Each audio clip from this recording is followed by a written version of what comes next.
By the time he returned for duty in Afghanistan, Prince Harry had built up a reputation as a brilliant pilot, even tipped as one of the best to come through the Army's ranks. However, after completing his training at Sandhurst, the promising lieutenant was also required to operate weaponry and had previously been pictured firing a .50 caliber machine gun.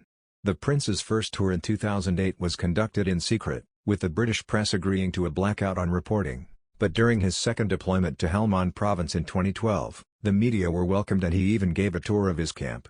Showing journalists around his living quarters, he introduced two of his pals, who were playing a game of FIFA in front of a Union Jack flag.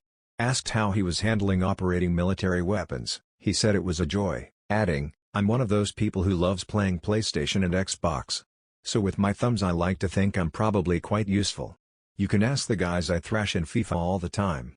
The throwaway comment sparked a backlash and, unusually, even drew a stinging response from the Taliban. After the interviews were broadcast, Zabihullah Mujahid, the Taliban spokesman, said Harry was a coward for only speaking after he was out of harm's way. To describe the war in Afghanistan as a game demeans anyone, especially a prince, who is supposed to be made of better things, he said.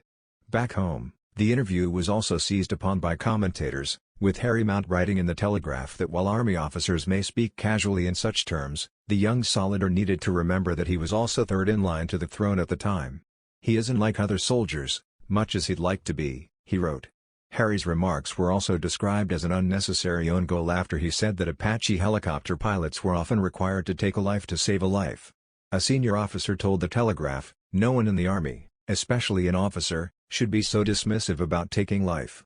I saw the interviews and thought, why did you say that?" He clearly has not learned to engage brain before mouth. Nonetheless, Harry's 10 years with the Household Cavalry's Blues and Royals were widely regarded as an admirable and successful spell for the Royal.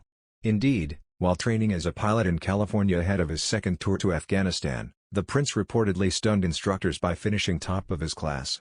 A senior British Army source told, "It sounds like a con, but Harry is genuinely shaping up to be one of the best young Apache pilots this country has ever seen. His U.S. instructors have to treat him the same as everyone else, as we all do in the British Army. But they have turned round and said, 'My God, this guy is the real deal.' There are many skills needed to be a top-drawer Apache pilot, but apparently it's Harry's flying that is particularly impressive." Prince Harry and Meghan Markle are very excited to be entering the Thrive chapter of their lives away from toxicity, according to their biographer. The couple are currently on parental leave after the birth of their daughter Lilibet in June, and have only made a handful of appearances since then. But according to Omid Scobie, the author of their biography Finding Freedom, they are preparing for a busy autumn and winter, which will see them out and about a lot more supporting charities and causes. Omid described the next few months as Harry and Meghan entering a new era of visibility. He said, "They're a couple who do very well in those moments of human interaction. They need to be on the ground. They say that the proof is in the pudding, and what we are about to see is that pudding." The author also said the couple have learned over the past months to prioritize their mental health and keep some of the toxicity away. He added, "They seem to be existing in a different place, and that place is much healthier." Meghan famously spoke about that it was not enough to survive, "We are now in the Thrive chapter." Omid's comments come as he and fellow writer Carolyn Durand prepare to release the paperback version of their Finding Freedom biography of the couple.